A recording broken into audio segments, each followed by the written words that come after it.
اور بندہ جب شکر ادا کرتا ہے کسی عبادت کے اوپر کہ اللہ آپ نے اس کی توفیق عطا فرمائی، تو اللہ تبارک و تعالی کی طرف سے خاص کرم ہوتا ہے، لئن شکرتم لازیدنکم، کہ جب تم شکر کرو گے تمہیں اور دوں گا۔ تو اللہ تعالیٰ کی طرف سے توفیق، جب پر شکر ادا کیا تو اور زیادہ توفیق ملے گی انشاءاللہ۔ اگر آپ نے نماز پڑھ کے اللہ تعالیٰ کا شکر ادا کیا تو انشاءاللہ مزید نماز کی توفیق ہوگی۔ اگر روزہ رکھ کر شکر ادا کیا تو انشاءاللہ مزید روزوں کی توفیق ہوگی۔ صدقہ کر کے کیا انشاءاللہ مزید صدقہ کی توفیق ہوگی۔ اسی لیے بزرگوں نے یہ فرمایا، بڑی کام کی بات ہے یاد رکھنے کی۔ میں نے اپنے شیخ حضرت مولانا مسیح اللہ خان صاحب قدس اللہ تعالیٰ سرہ سے سنا، حضرت حکیم الامت مولانا تھانوی قدس اللہ سرہ کی بات، اور انہوں نے نقل فرمائی حضرت حاجی امداد اللہ صاحب مہاجر مکی رحمۃ اللہ۔ انہوں نے فرمایا، یہ لوگ اکثر یہ کہتے ہیں نا کہ بھئی پتہ نہیں ہمارے نمازیں قبول ہیں کہ نہیں ہیں، ہمارے روزے قبول ہیں کہ نہیں ہیں، ہماری تلاوتیں قبول ہیں کہ نہیں ہیں۔ تو کسی نے یہی بات حضرت حاجی صاحب رحمۃ اللہ علیہ سے عرض کی، تو انہوں نے فرمایا کہ جب تمہیں ایک عبادت کے بعد دوسری دوبارہ عبادت کی توفیق ہو گئی، سمجھو کہ پہلی قبول ہو گئی۔ کیوں؟ اس لیے اگر پہلے قبول نہ ہوتی تو اللہ تعالیٰ دوسری کی توفیق نہ دیتا۔ تو یہ پہلی عبادت کا اگر تم نے شکر ادا کر لیا اللہ تبارک و تعالیٰ کی بارگاہ میں کہ اللہ آپ کا کرم ہے کہ آپ نے مجھے یہ توفیق عطا فرما دی، تو اللہ تعالیٰ مزید کی توفیق عطا فرمائیں گے، اور یہ علامت ہوگی اس بات کی کہ پہلی والی قبول ہو گئی اللہ تعالیٰ کی۔ تو امید اللہ تعالیٰ سے رکھنی چاہیے، اس پر شکر ادا کرنا چاہیے، جو کچھ توفیق ملی ہے اس پر شکر ادا کرنا چاہیے، اللہ تعالیٰ کی رحمت پر بھروسہ کرتے ہوئے یہی امید رکھنی چاہیے کہ اللہ تعالیٰ کے ہاں قبول ہے، انشاءاللہ قبول ہے۔ جہاں تک ہمارا تعلق ہے تو ہماری طرف ہم تو کوتاہیوں کا ایک مجموعہ ہے، ہر طرح کی کوتاہیاں ہم میں ہیں۔ اخلاص پتہ نہیں پکا ہے کہ نہیں ہے، خشوع جو ہونا چاہیے ویسا ہمارے اندر نہیں ہے، جو اللہ تعالیٰ کی طرف رجوع کی جو کیفیت ہونی چاہیے ہمارے اندر نہیں ہے۔ لیکن ہماری طرف سے تو کوتاہیاں ہی کوتاہیاں ہیں، لیکن ان کوتاہیوں کا بھی اللہ تعالیٰ نے علاج بتا رکھا ہے کہ استغفار کر لو، جو کوتاہیاں ہوئی ہیں ان کے اوپر استغفار کر لو۔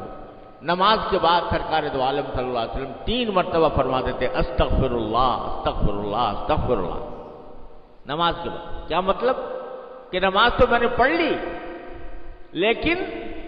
اس نماز کے پڑھنے کے اندر مجھ سے جو کوتاہیاں ہوئی ہوں گی، کیونکہ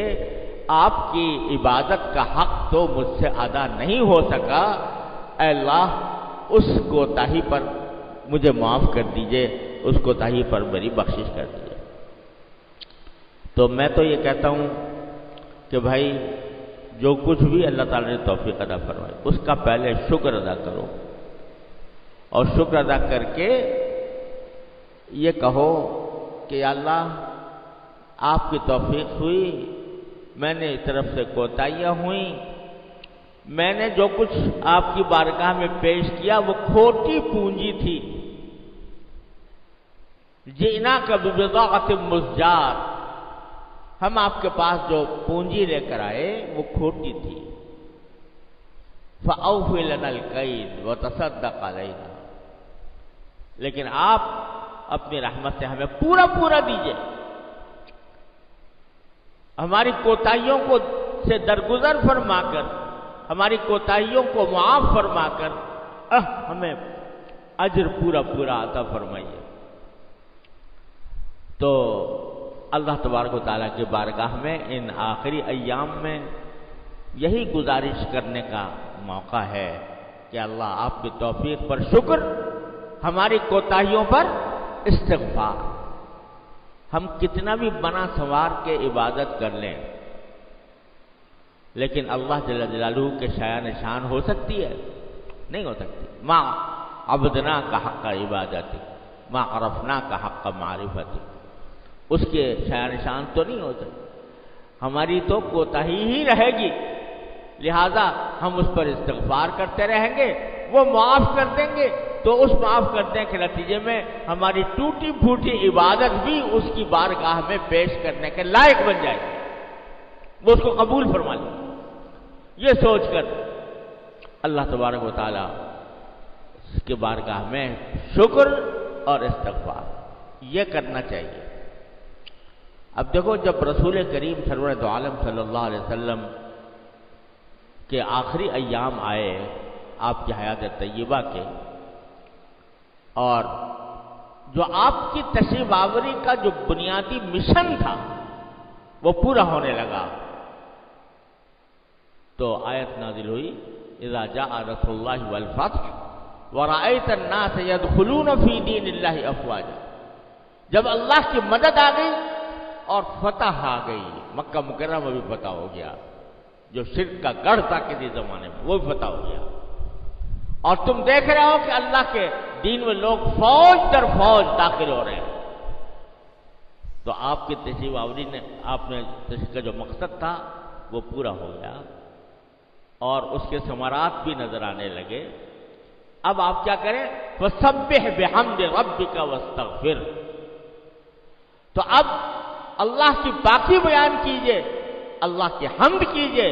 اللہ تعالیٰ کا شکر ادا کیجئے کہ اس نے یہ کام لیے، اور پھر اللہ تعالیٰ سے استغفار بھی کیجئے۔ کون کرے استغفار؟ رحمت للعالمین صلی اللہ علیہ وسلم، محسن کائنات صلی اللہ علیہ وسلم، جن سے کبھی کبھی گناہ سرزد نہیں ہو سکتا، ان سے کہا جا رہا ہے کہ استغفار کرو۔ کیوں؟ اس لیے کہ بے شک آپ نے اپنی ڈیوٹی اعلیٰ ترین طریقے سے انجام دی، آپ کو جو فرض سونپا گیا تھا وہ آپ نے اعلیٰ معیار کے اوپر اس کو بجا لائے، لیکن آپ ہیں ہمارے ہی بندے، اور بندگی کے اعلیٰ مقام پر ہم نے ان کو فائز کیا۔ اس بندگی کا تقاضا یہ ہے کہ ہمارے سامنے یہ کہیے کہ اللہ ہم سے جو کوتاہیاں ہوئی ہیں مجھے معاف فرما دے۔ تو سرکار دو عالم صلی اللہ علیہ وسلم کو جب یہ حکم دیا جا رہا ہے مشن کی تکمیل کے موقع پر، تو ہم اور آپ کیا ہیں؟ تو رمضان کے ان جو باقی لمحات ہیں ان میں اللہ کا شکر اور اللہ تعالیٰ سے استغفار کہ اللہ ہم اس سے فائدہ اٹھا نہیں سکے جو ہمیں اٹھانا چاہیے تھا، اس کا اب 4-5 دن باقی ہیں، تو ان کا اہتمام کیا جائے، شکر کا اور استغفار کا، اور جتنی ہو سکے اب شب قدر کا جن راتوں میں احتمال ہوتا ہے اس میں سے 3 گزر گئی، 2 باقی، 27ویں شب اور 29ویں شب، ان راتوں کے اندر اللہ تبارک و تعالیٰ سے عرض معروض کرنے کا اہتمام کیا جائے، اللہ تعالیٰ کے سامنے اپنی درخواستیں پیش کی جائیں، اللہ تبارک و تعالیٰ کی بارگاہ میں دعائیں کی جائیں۔ یہ راتیں اس کام کی نہیں ہیں کہ اس میں جلسے کیے جائیں،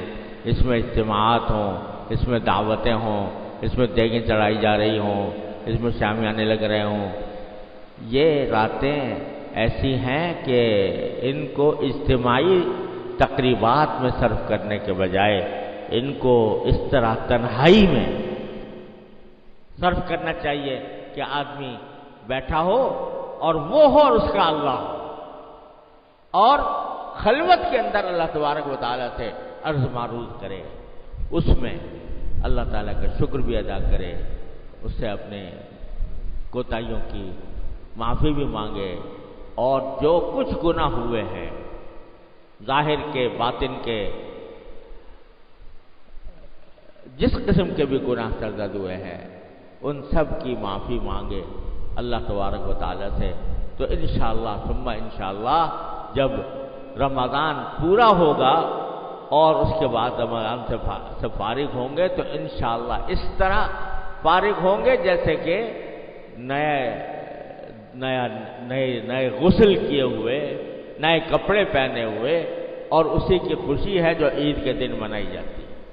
اللہ تبارک و تعالیٰ اپنے فضل و کرم سے، اپنی رحمت سے ان باقی ماندہ ساعتوں سے صحیح فائدہ اٹھانے کی توفیق عطا فرمائے، ہمارے ٹوٹی پھوٹی عبادتوں کو اپنے فضل و کرم سے قبول فرما لے،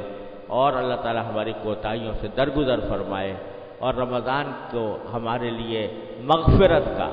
اور جہنم کی آگ سے رہائی کا مہینہ ہمارے لیے بنا دے، ہمیں عتقائے رمضان میں شامل فرما لے۔